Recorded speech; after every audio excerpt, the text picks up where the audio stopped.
Common reactions. We are going to discuss several different types of common reactions. Some of these reactions are going to produce gases, and others are just simply acid-base reactions. But we're going to learn how to recognize them and be able to predict the products. For quizzes and exams, I'm going to give you the solubility rules, and also going to give you these 4 general reactions. And all of these reactions, all 5 of these reactions, including the solubility rule reactions, all occur in water. Now, look at these 4 reactions that are listed here. Notice that every single one has an acid in it. So if you see an acid in a reaction, it's pretty much guaranteed it's going to be one of these 4. So how do you recognize an acid in a chemical reaction? Well, very often we know that we have those 6 strong acids, so know those. But we also recognize that an acid has an H out front, and that's a good clue that something is acidic. How do you recognize a base in a chemical reaction? See, here's base. Well, the bases that we're going to be talking about, hydroxide. We see hydroxide, then we have our basic compound. Describe each reaction below as a solubility reaction or as a reaction of type 1 through 4. So here's my types 1 through 4. Calcium sulfide plus HBr. My game plan in these is to look for an acid, because if I see an acid, I know it's going to be one of these 4. And I see an acid. So which of the 4 is it? Definitely you see the sulfide, right? Because calcium is a +2, sulfide -2. So there's my sulfide plus an acid. So that's reaction number 4. How about B? How about the next one? Do you see an acid? You bet. It's actually acetic acid plus a hydroxide. So that's going to be reaction number 1. How about C?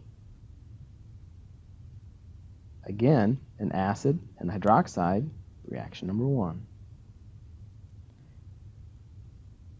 We have an acid, so it should be one of these. You see it? My sulfite. Reaction number 3. Zinc chloride and sodium sulfide, you do not see an acid, so it isn't one of these. So if any possibility, would be a solubility reaction, right? I bet you it's going to be zinc sulfide forming, because sulfide is insoluble. So this is going to be a solubility reaction.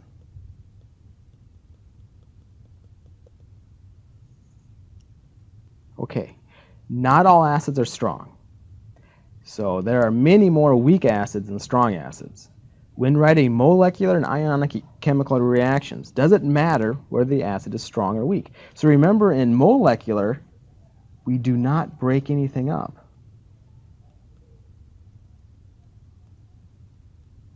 We don't break things up into their ions.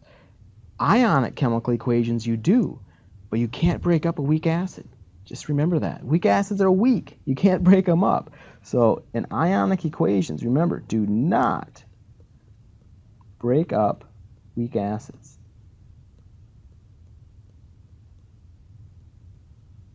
Okay, that's the difference.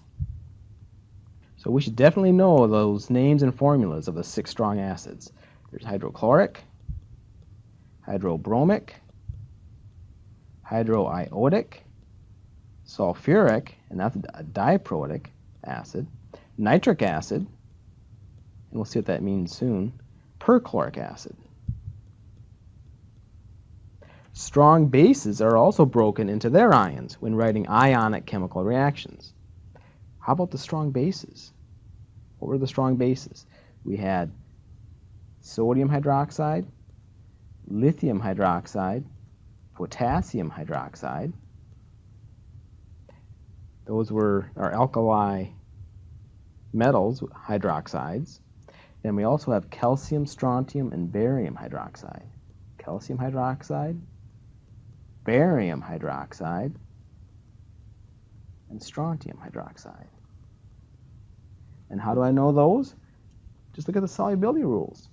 They're the exceptions, right? Calcium, strontium, barium. Okay. Ammonia is an oddball base. When it reacts with an acid, it forms ammonium. Write the net ionic chemical reaction for this reaction. Okay, ammonia is an oddball base. So when it reacts with an acid, it forms ammonium. Okay. So let's try writing some molecular ionic and net ionic reactions for some of these reactions. Now, identify what type of reaction it is, then we'll write molecular ionic and net ionic. So we start out, do you see an acid? Yes. We see an acid. So it should be one of those four. Which one is it? It's definitely this first one, because we have a base. So let's write the products right away. Right away, you're going to form H2O, liquid, and the salt. And the salt means whatever's left over. Well, what does that mean? The hydroxide grabs onto that acidic hydrogen, and that's how you make the water, HOH, or H2O. What's left? What's left is the sodium ion and that acetate anion. Okay, now we need to put subscripts on all these things. The H2O already has a L. So what do we put on these? Weak acid, aqueous, right? Just pretty much follow the solubility rules. You see an alkali metal, aqueous, plus it's a strong base, it's going to be aqueous, it's going to break up. Sodium acetate, definitely aqueous. How do I know that? Again, because I see the alkali metal. Okay, so that's my molecular equation. My ionic equation, I break up what I can. Just because it says aqueous, right, be careful, because this is a weak acid. Do not break up weak acids. So even though it says aqueous, do not break it up. Sodium hydroxide, strong base. Solubility rules also tell you to break it up. H2O has a L on the subscript. It's a pure liquid. You can't break that up. Sodium acetate, definitely. And the net, can I cancel anything? Well, I can cancel a sodium ion. That's about it. So my net ionic equation is acetic acid plus hydroxide forms water, liquid, and my acetate anion.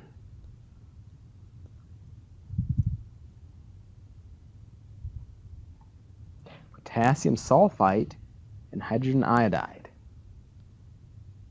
You see an acid, so it's going to be this reaction.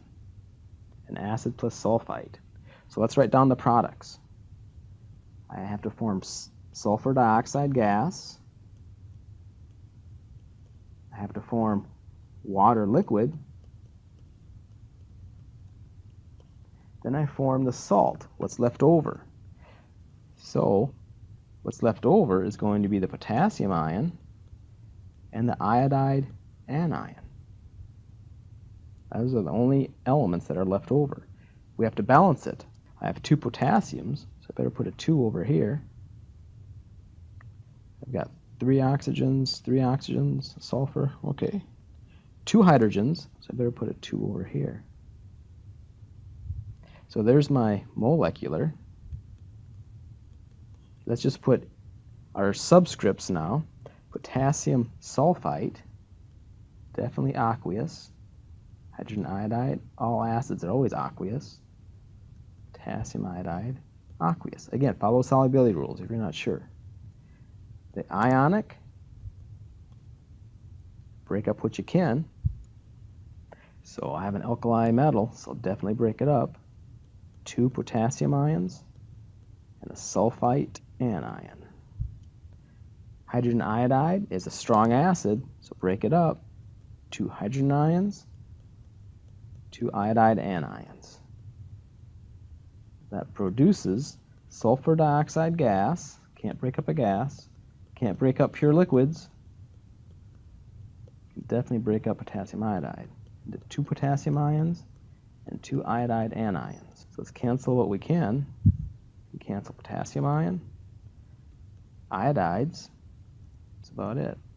So we end up with sulfite and 2 hydrogen ions produces sulfur dioxide gas and water.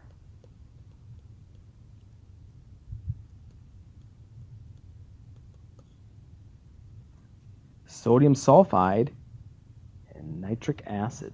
So we definitely see an acid, and a sulfide is going to be this reaction. So first write down the products. We're going to form hydrogen sulfide gas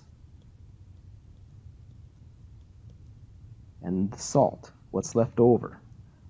Well, we're going to have a sodium ion and a nitrate.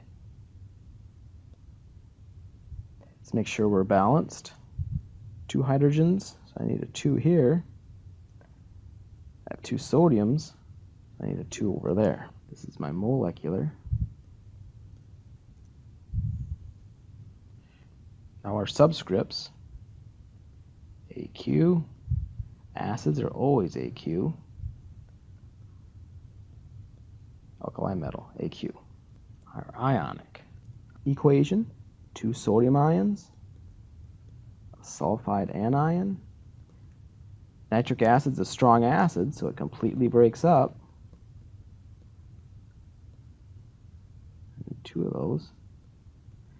It forms hydrogen sulfide gas,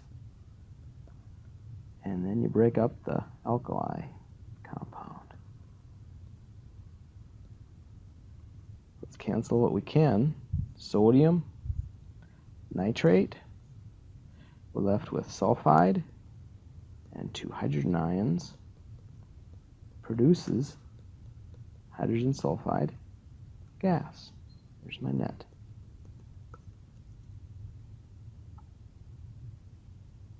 Potassium carbonate and HBr.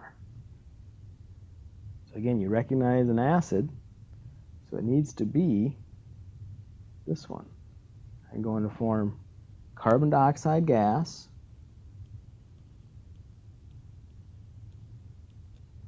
and water and the salt. So that's everything that's left over. What's left over is the potassium ions and the bromide anions. Make sure it's balanced. I need 2 potassiums on both sides. Now I have 2 bromines. I need to put a 2 here. I have 2 hydrogens, 3 oxygens. It looks like it's all nice and balanced. So in my molecular, I need to put subscripts now. Alkali metal, acid, it's a gas, a liquid, alkali metal. So my ionic will break up into 2 potassium ions, a carbonate anion. It's a strong acid, so break it up. 2 hydrogens and 2 bromides. Forms carbon dioxide gas, water, 2 potassium ions, 2 bromide anions. My net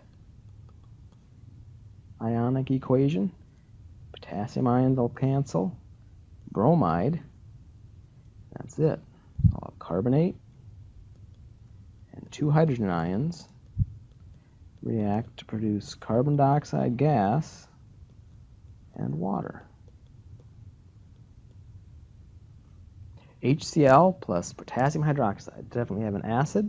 And my base, I'm going to form water and the salt. The salt is whatever's left over, so I'll have the potassium ion and the chloride anion. Appears that I'm nice and balanced, so let's just put subscripts everywhere. aqueous on acids and bases, aqueous on alkali metals. So that's my molecular. Ionic, break up strong acids, break up strong bases. Can't break up water though. And potassium ion, chloride anion. So in my net ionic equation, potassium cancels, chloride will cancel. All I'm left with is hydrogen ion and hydroxide makes H2O.